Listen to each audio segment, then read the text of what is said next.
සුබ දවසක් මගේ යාළුවෝ හැමෝටම කොහොමද ඔයාලට සතුටින් පරිස්සමින් ඇති කියලා හිතනවා. ඉතින් හැමදාමත් වගේ ගොඩාක් ආදරෙන් පිළිගන්නවා මගේ channel එකට. ලොකු දවසකින් තමයි මම අද ඔයාලට වීඩියෝ එකක් අරගෙන ආවේ. ඉතින් මට ගොඩ දවසකින් වීඩියෝ එකක් අප්ලෝඩ් කරන්න බැරි වුණා. මුලින්ම ඒකට sorry. ඉතින් අද මම අරගෙන ආව ලස්සන වීඩියෝ එකක්. හැමදාමත් වගේ මාත් එක්ක එකතු වෙලා ඉන්න කියලා ගොඩාක් ආදරෙන් මතක් කරනවා. ඔයාලා බලනවා ඇති අද වීඩියෝ එක මොකක්ද කියලා. ඉතින් මේ 2025 නොවැම්බර් 22 සෙනසුරාදා අපේ බබාගේ බර්ත්ඩේ එක. ඉතින් එයාට දැන් අවුරුදු 2යි. ඉතින් ඒ නිසා අපි තීරණය කළා පන්සලට හීල් දාන ටිකක් හදලා දෙන්න ඕන කියලා. උපන්දිනේට ඒ වගේ දෙයක් කරන එක ගොඩක් හොඳයිනේ. එයාටත් ඒක දැක්කහම එයාත් ඒ දේවල් පුරුදු වෙනවා. ඉතින් ඒ නිසා අපි හිතුවා මේ පාර උපන්දිනේට පන්සලට දාන දෙනවා කියලා. කලින් දවසේ මම ඕන කරන හැමදේම ලිස්ට් එකක් ලියාගෙන හස්බන්ඩ් කියලා ගෙන්න ගත්තා. ඒ ටික ඉතින් මම අස් කරගෙන පහුවෙනිදා උදෙන්ම නැගිට්ටා. උදෙන්ම කියන්නේ ඉතින් රෑ 12 ඉඳලා මම දානේ උයන්න ලෑස්ති වුණා. ඉතින් මම නැගිටපු වෙලාවෙ ඉඳලම බබත් ඇහැරලා මගෙත් එක්කම කුස්සියට වෙලා හිටියා. එයා කොහොමත් මම ඇඳෙන් නැගිටපු ගමන්ම එයාත් ඇහැරෙනවා. ඉතින් මම හිතුවා හැමදාමත් එක වගේ නැතුව හීල් දානයක් නිසා වෙනස් විදිහකට දෙන්න ඕන කියලා. පොල් රොටි හදලා පිට්ටු හදලා මඤ්ඤක තැම්බුවා. අලහොදි කිරට හදලා වැව් මාළු යලා ලුණු මිරිසක් හැදුවා. ඉතින් මම දානේ පිළියෙල කරන වීඩියෝ නම් ගෙනාවේ නැහැ. මොකද ඉක්මනට මේ වැඩ ටික අපිට කරගන්න වුණා. හිතුවට වඩා ඉක්මනට වෙලාවත් ගියා. ඒ නිසා ඉතින් ඉක්මනට ඒ වැඩ ටික කරගත්තා. ඉතින් හදන වීඩියෝ නම් අරගෙන එන්න බැරි වුණා. මේ දානය පිළියෙල කරනකොටත් මම තෙරුවන් කෙරෙහි ශ්‍රද්ධාවෙන් පේ වෙලා තමයි මේ වැඩේ කළේ. මොකද අපි මොන දේ කළත් අපේ හිත පිරිසිදුව තියාගන්න ඕන. අපි හිතින් කරන හැම දෙයක් ගැනම හොඳ විදිහටම හිතන්න ඕන.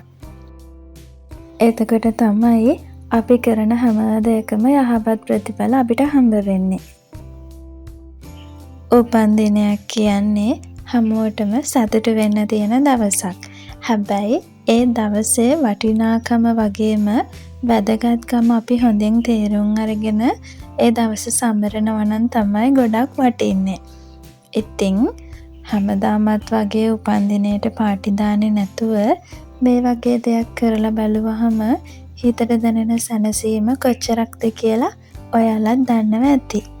ඉතින් අපේ බබාගේ අවුරුදු 2 උපන්දිනය පළවෙනි උපන්දිනේට නම් මම මේ වගේ දෙයක් කළේ නැහැ. හැබැයි මේ පාර මම හිතුවා පන්සලට දානේ ලෑස්ති කරලා පූජා කරන්න ඕන කියලා. මේ දේ දකිනකොට එයත් ඒ දේවල් වලට හුරු වෙනවා. හොඳ ගතිගුණ හොඳ දේවල් බබාලට අපි පුරුදු කරන්න ඕන ගෙදරින්ම තමයි. ඉතින් එයාලා හැදෙන්නේ අපි දිහා බලාගෙන. එයාගේ වටපිටාවේ මේ වගේ හොඳ දේවල් වෙනකොට එයා හොඳ දරුවෙක් විදිහටම තමයි සමාජගත වෙන්නේ. හැම දෙයක්ම ලෑස්ති කරගෙන අපි පන්සලට ආවා.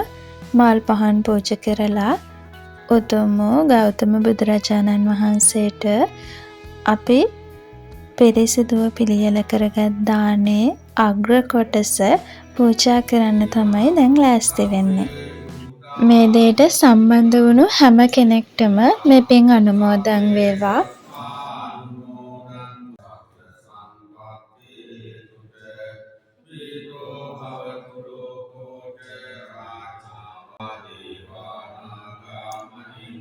පවුලේ හැමෝම එකට එකතු වෙලා මේ වගේ දෙයකට සම්බන්ධ වෙනකොට ඒක අපිට වෙනස්ම විදිහට දැනෙනවා. අපේ චූටි මණිකත් හරිම ආසාවෙන් තමයි මේ දේවල් වලට සම්බන්ධ වුණේ. එයා කොහොමත් බුදුදහමට ගොඩාක් ලැබී. ඉතින් ඊට පස්සේ ලොකු ස්වාමීන් වහන්සේ පිරිත් නෝල්කට ගහලා එයාට පුංචි තෑග්ගකුත් දුන්නා. මේ ඉතින් හවස් වරුවේ හවස් වරුවේ අපි ලෑස්ති වුණේ පොඩ්ඩක් ගෙදර ඩෙකරේෂන් කරගන්න. මහා ලොකුවට නෙවෙයි. එහෙම ලොකු පාටි එකක් නැහැ. පුංචිවට බැලුන් ටිකක් එහෙම දාලා චුට්ටක් ඩෙකරේෂන් කරගන්නවා. බබාට චුට්ටක් ආස හිතෙන්න ඕන නිසා. මමයි හස්බන්ඩ්ුයි දෙන්නම ෆන්ක්ෂන් වලට එහෙම ලොකු කැමැත්තක් නැහැ. හැබැයි ඉතින් බබා තාම පුංචිනේ. එයාට ඒක අලුත් අත්දැකීමක්. ඒ නිසා එයා වෙනුවෙන් අපි මේ විදිහට පුංචියට පොඩි ඩෙකරේෂන් එකක් කරගත්තා. මේ තියෙන්නේ එයාට තාත්තගෙන් හම්බ වුණු බර්ත්ඩේ ගිෆ්ට් එක. ඉතින් එයාට ඒක මහා ලොකු දෙයක්. එයා ඇත්තටම පුදුම විදිහට ආස වුණා. එයා වාහන වලට ගොඩක් ආසයි.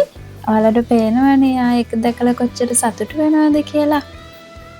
කේක් එක කපන්නත් කලින් එයාට ගිෆ්ට් එක හම්බ වුණා. ඉතින් කේක් එක කපන එකත් පැත්තක තියලා එයා වාහනේ පදින්න තමයි දැන් ලෑස්ති වෙන්නේ. මුලින්ම ඉතින් චුට්ටක් බයෙන් තමයි හිටියේ. හරි බයෙන් අල්ලගෙන තමයි ඉන්නේ තාත්තා පදිනකොට. ඒ වුණාට ඉතින් එයා ඊට පස්සේ තනියම පැද්දා.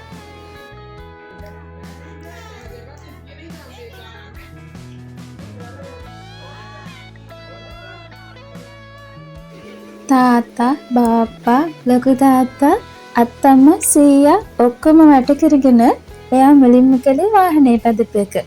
ඉතින් එයාගේ සතුට අපිට ඒකනේ වටින්නේ. ඉතින් අම්මා තාත්තා විදිහට දරුවන්ට දෙන්න පුළුවන් උපරිමය දෙන එක තමයි අපේ සතුට. හස්බන්ඩ් හැම වෙලාවෙම කියන දෙයක් මට මතක් වුණා. එයා හැම වෙලාවෙම කියන්නේ එයාට පුංචි කාලේ නොලැබුණ දේවල් එයා දරුවා වෙනුවෙන් අනිවාර්යයෙන්ම දෙනවා කියලා. ඇත්ත එයා හැම වෙලාවෙම උත්සාහ කරන්නේ දරුවට හොඳම දේ දෙන්න පුළුවන් උපරිම දේ දෙන්න තමයි එයා හැම වෙලාවකම try කරන්නේ. ඉතින් මගේ දරුවත් ගොඩාක් වාසනාවන්තයි එයා වගේ තාත්තා කෙනෙක් හම්බ වෙන්න. ඉතින් ඔයාට ගොඩාක් ස්තුතියි දරුවගේ ලස්සන දවස මේ විදිහට ලස්සන කළාට. ඊට පස්සේ කේක් එක කපන්න තමයි ලෑස්ති වෙන්නේ. මේ බලන්නකෝ ඉතින් පොඩි මිස්ටේක් එකක් වෙලා යාලට. අපේ බබාට දැන් අවුරුදු 2යිනේ. හැබැයි යාලා අවුරුදු 8යි කියලා තමයි දාලා තියෙන්නේ. ඊට පස්සේ මම කෝල් කරලා කිව්වා ඊට පස්සේ එතන මැනේජර් මං හිතන්නේ එයා මේ හරි ඉක්මනට මට ඒක හදලා දුන්නා. ගොඩාක් ස්තුතියි. අද මට මේක ඕනම් වෙලා තිබුණ නිසා හරි ඉක්මනට ඒ වැඩේ කරලා දුන්නා. ඉතින් කේක් එකත් ගොඩාක්ම රසයි. අදට එහෙනම් ගිහින් එන්නම්. අලුත් වීඩියෝ එකකින් හම්බ වෙමු. සතුටින් පරිස්සමින් ඉන්න. ඔයාලා හැමෝටම තෙරුවන් සරණයි.